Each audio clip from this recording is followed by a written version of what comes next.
మాచర్ల నియోజకవర్గంలో వైఎస్ఆర్సీపీ పరిస్థితి ఏంటి? రామకృష్ణారెడ్డి జైల్లో ఉన్నారు. ఇప్పుడు వైసీపీ అక్కడ ఎలా ఉంది? వైసీపీ కార్యకర్తలు అక్కడ ఎలా ఉన్నారు?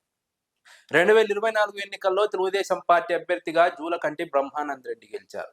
2009 నుంచి 2019 వరకు వరుసగా 4 సార్లు పిన్నెల్లి రామకృష్ణారెడ్డి, ఒకసారి కాంగ్రెస్ పార్టీ నుంచి 3 సార్లు వైఎస్ఆర్ కాంగ్రెస్ పార్టీ నుంచి మాచర్ల నియోజకవర్గం నుంచి ఎమ్మెల్యేగా గెలుపొందారు. 4 సార్లు గెలుపొందడంతో రాజకీయంగా బలమైన పట్టు సాధించారు. బలమైన కార్యకర్తల బలాన్ని నిర్మించుకున్నారు. ఏ కార్యకర్తకు అర్ధరాత్రి సమస్య వచ్చినా రంగంలోకి దిగి ఆ సమస్యను పరిష్కరించేంత వరకు కూడా పిన్నెల్లి రామకృష్ణారెడ్డి వెనక్కి వెళ్ళేవారు కాదు.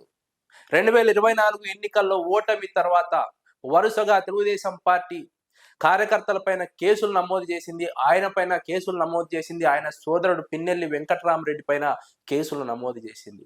ఎన్ని కేసులు నమోదు చేసినా ఏమాత్రం భయపడకుండా వెనక్కి తగ్గకుండా పిన్నెల్లి రామకృష్ణారెడ్డి ముందుకు సాగుతున్నారు. కార్యకర్తలకు న్యాయపరమైన సహాయం అందిస్తున్నారు. ఆర్థికపరమైన సహాయం అందిస్తున్నారు. ఆయన జైలుకు వెళ్ళడం రెండోసారి.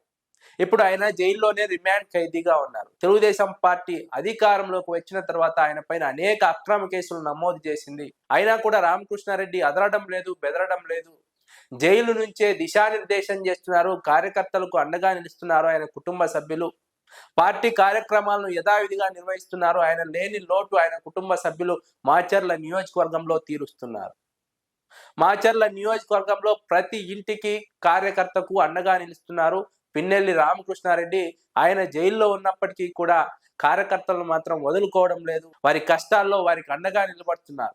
ముఖ్యంగా పల్నాడు జిల్లాలో మాచర్ల నియోజకవర్గంలో వైఎస్ఆర్సీపీ అధికారం కోల్పోయిన తర్వాత తెలుగుదేశం పార్టీ ఒత్తిడి తట్టుకోలేక, దాడులు తట్టుకోలేక, కేసులకు తట్టుకోలేక వైఎస్ఆర్సీపీ కార్యకర్తలు చాలా గ్రామాల్లో ఊరు వదిలి వెళ్ళిపోయారు.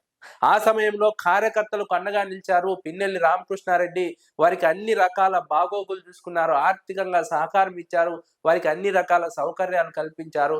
ఏ కార్యకర్త నష్టపోకూడదు, ఏ కార్యకర్తకు కష్టం రాకూడదని మళ్ళీ వైఎస్ఆర్సీపీ అధికారంలోకి వచ్చేంత వరకు కార్యకర్తలను కంటికి రెప్పలా కాపాడుకోవాలని పిన్నెల్లి రామకృష్ణారెడ్డి నిత్యం శ్రమిస్తున్నారు.